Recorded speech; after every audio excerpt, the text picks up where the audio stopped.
One of the victims, just 19 years old. This is Jason Josephat.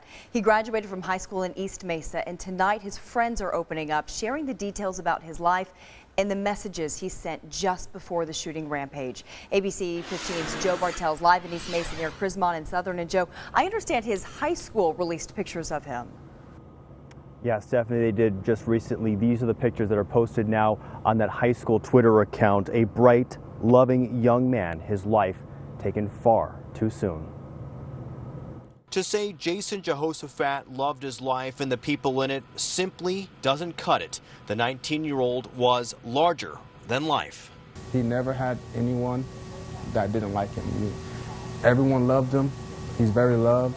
Messiah McMillan says his best friend Jason made it his mission to include everyone. In fact, that's what brought the pair together when they were in second grade. I was a new kid in town, so I went over there.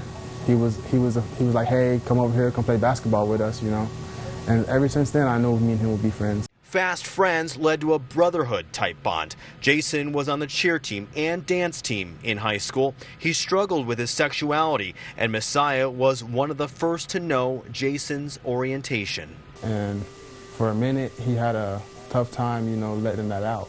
And I was one of his friends that he let that out to. And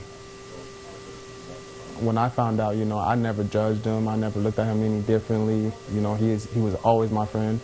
Jason moved to Florida with his family about 2 years ago. Messiah says he knew Jason was at Pulse nightclub. Just before the rampage, he sent Snapchat messages from inside. Then word came, Jason was one of the victims.